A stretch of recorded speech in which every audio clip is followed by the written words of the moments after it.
नमस्कार सब लोगों को। आज बहुत अहम दिन है हम कश्मीरी पंडितों के लिए। 19 जनवरी आज है और इसी दिन 19 जनवरी 1990 को कश्मीर से कश्मीरी पंडितों को निकाला गया था।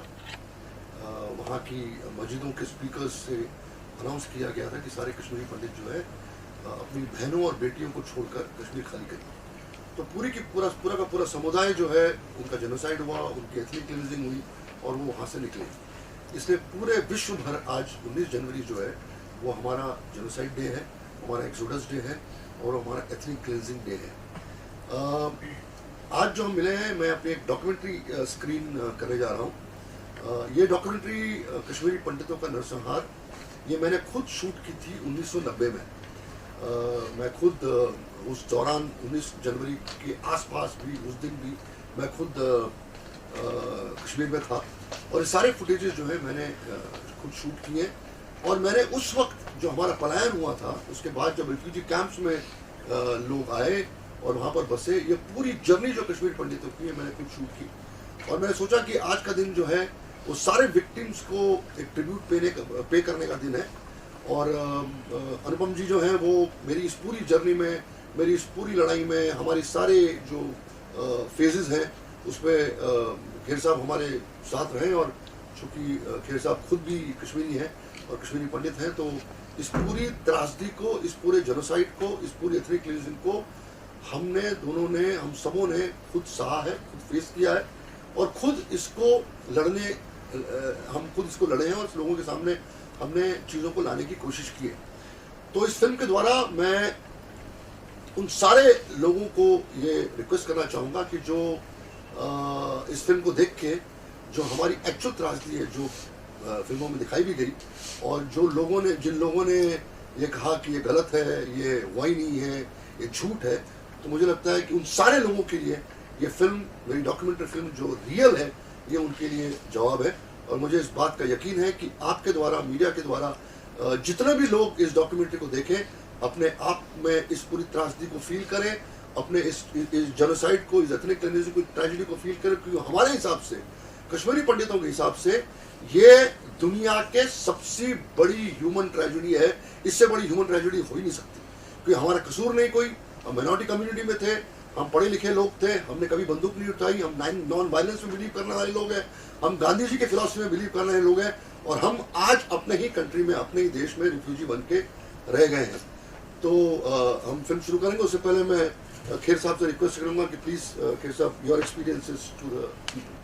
अशोक जी को मैं बहुत सारे जब से बॉम्बे आया हूँ तब से जानता हूँ, और इनकी पहली डॉक्यूमेंट्री भी जो and the world remain silent, वो मैंने देखी थी।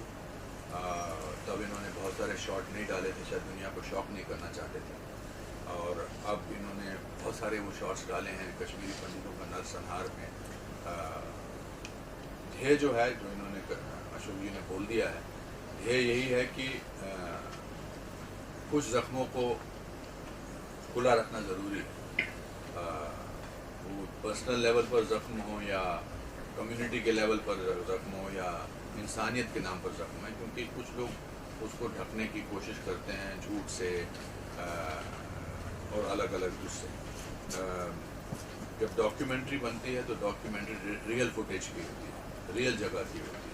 आप अगर कुछ पुरानी डॉक्यूमेंट्रीज देखें, चाहे वो हमारे देश की आज़ादी की डॉक्यूमेंट्री हैं, गांधी जी दांडी मार्च पे जा रहे हैं, या पुरानी जो ब्लैक एंड वाइट की डॉक्यूमेंट्री हैं, उसमें आपको यकीन होता, बिकॉज वो they are taken, we will keep this genocide alive, because इसको इसलिए अलाइव रखना है ताकि ये बाकी दुनिया के किसी और इलाके में इस तरह का जेनोसाइड ना हो।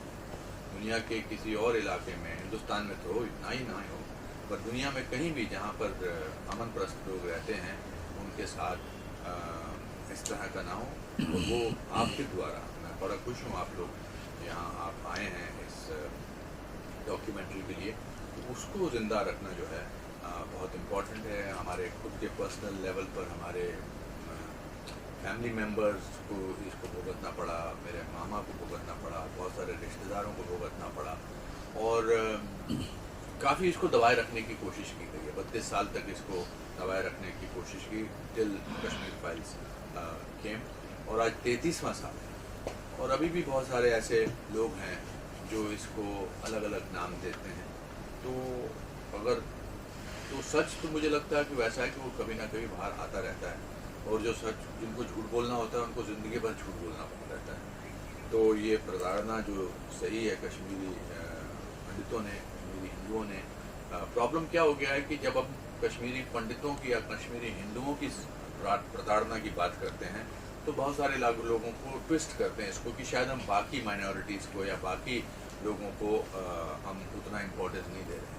ये ट्रेजिडी है, चाहे वो किसी भी धर्म के लोगों के साथ, और उस हर ट्रेजिडी को एक्नॉलेज करना, उसका बहिष्कार करना, उस पर टिप्पणी करना मानवता का हमारा एक नियम है और हमारे लिए बहुत ज़रूरी है। और आज फिर वही है, 2023 19 जनवरी, 33 साल हो गए हैं। अभी भी बहुत सारे हमारे कश्मीरी भाई बहन जो हैं वो अलग अलग चीज़ों के लिए, मुद्दों के लिए लड़ रहे हैं।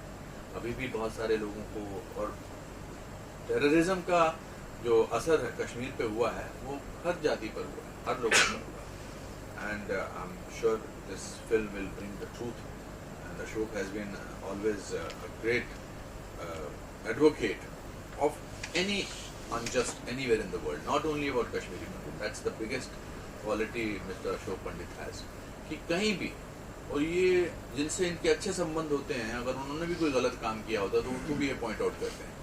चाहे वो एक्टिविज्म हो गार्डन्स को लेकर, चाहे वो ग्रीन रेवोल्यूशन को लेकर हो, चाहे वो जुहू की सफाई हो, चाहे वो जुहू में हम या जुहू अंधेरी एरिया में हम अच्छी सांसें ले सके, ये शख्स जो है हर एक के साथ कंधे के कंधा मिलाकर हमेशा खड़ा रहता है। इसको इस बात का कोई वो नहीं है कि मैं पॉपुलर रहना चाहिए, क्योंकि हमारे प्रोफेशन में हम पॉपुलर रहना चाहते हैं सबके साथ, पर अब इनका ऐसा इन्होंने कर लिया है कि अनपॉपुलर लोगों के साथ भी पॉपुलर है।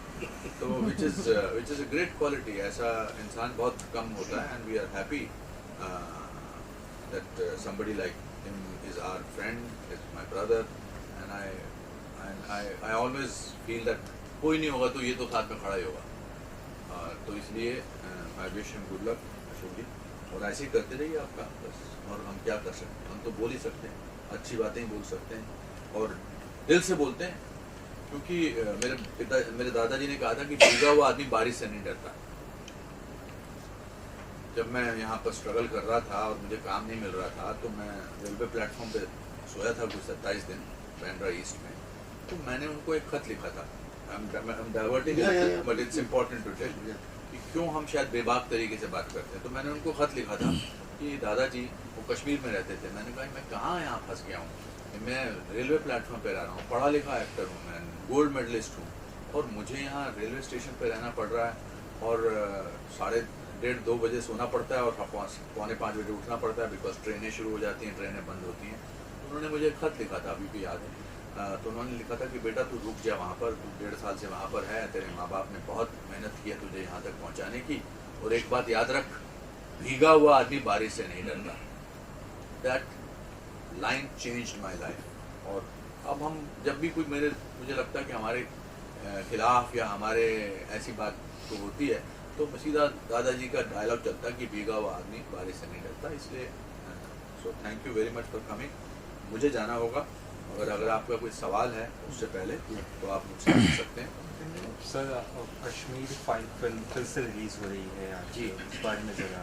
आई think it's very symbolic of the producer and the director Vivek ji और पल्लवी जी और Abhishek Agarwal and the cast and crew कि पहली बार तो ऐसा 1 साल के अंदर 2 बार ये फिल्म रिलीज़ होना बहुत बड़ी बात है।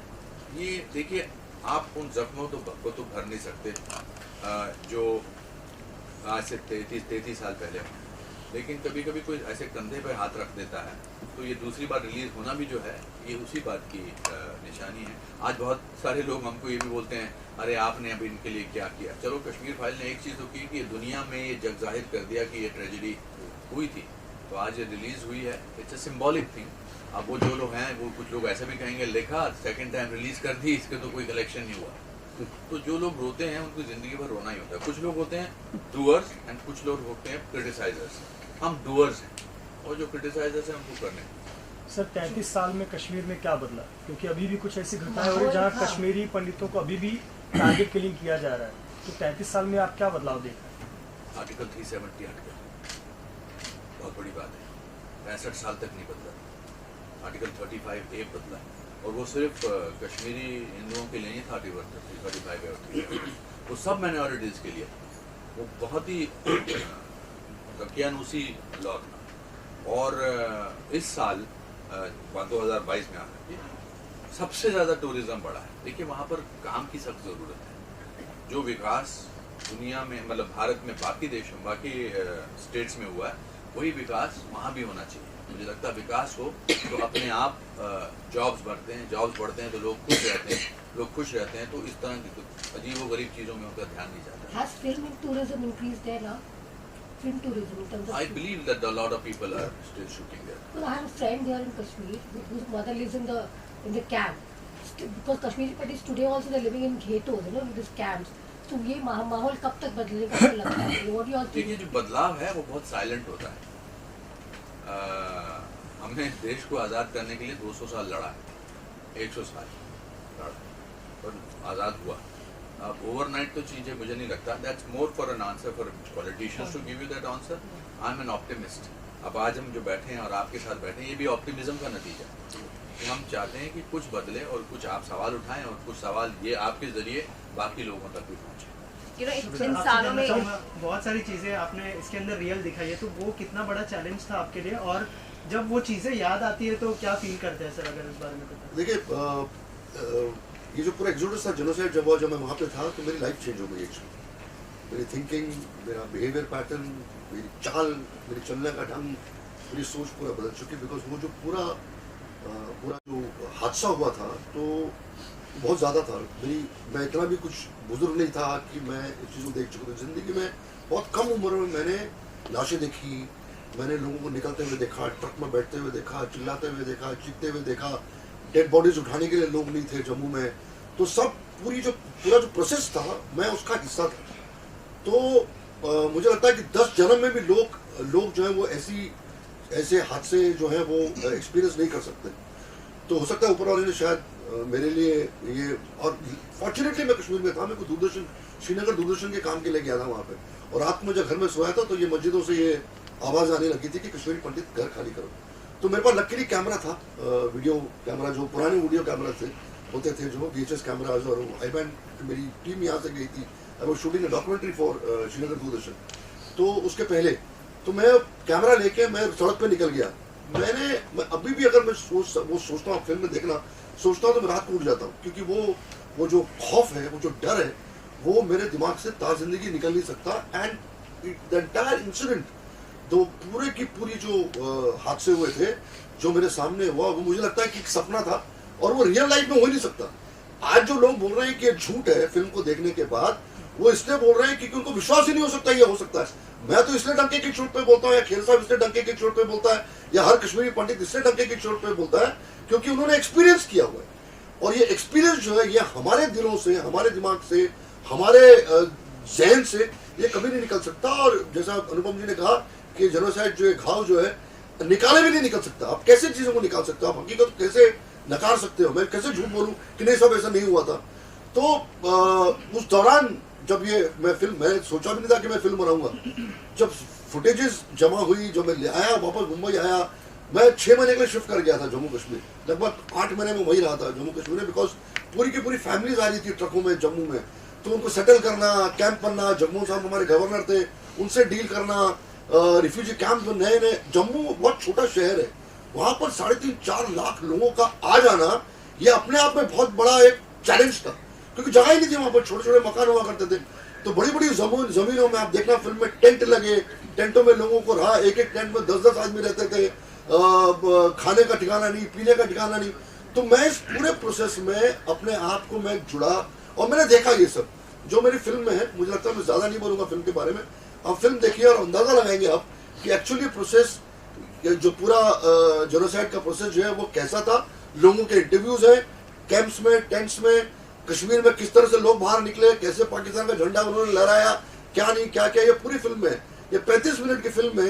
ये पूरा जो खौफ वहाँ पे क्रिएट किया गया, जिसके वजह से हम लोग वहाँ से निकले। ये खौफ जो है ये फिल्म में आपको सारा दिन नजर आएगा।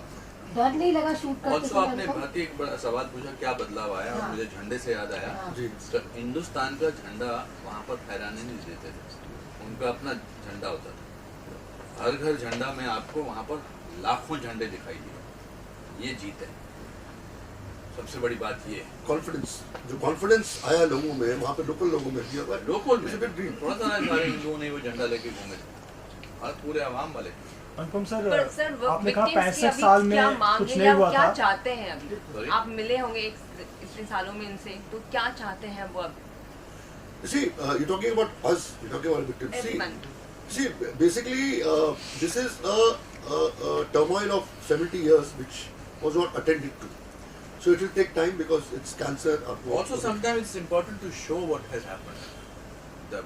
अब उपहार ट्रेजेडी पर ट्रायल बाय फायर बना है, 25 साल तक उसको झुठलाते रहे उसके जो ओनर्स थे, तो इसका मतलब क्या वो हुआ ही नहीं अपने आप? वो तो आप बिलीव करना चाहते हैं बिकॉज उसकी डॉक्यूमेंट्री फुटेज है कि आग लगी हुई है, लोग भाग रहे हैं, हम सब at least I was there etcetera.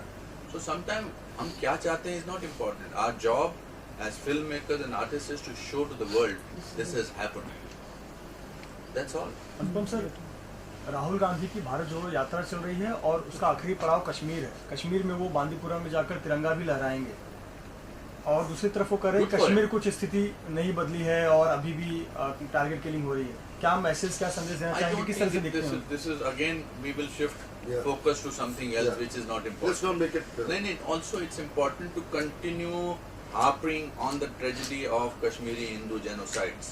I will not talk about anybody else and let the person hijack about what we are talking about. We have done that for 33 years, not anymore. Anupam ji, sir Kashmir file हो या फिर पठान हो, controversies काफी हो I'm रही है। not going to talk about Let's this. talk about this film. I think it's Yes. important. Sir कहा जाता है कि कहते हैं कि ट्रेजेडी। सर एक क्वेश्चन लास्ट एक क्वेश्चन क्वेश्चन सर। वापिस से बता दीजिए, रिलीज हो रही है कश्मीर फाइल फिल्म, क्या कहेंगे? जी क्या?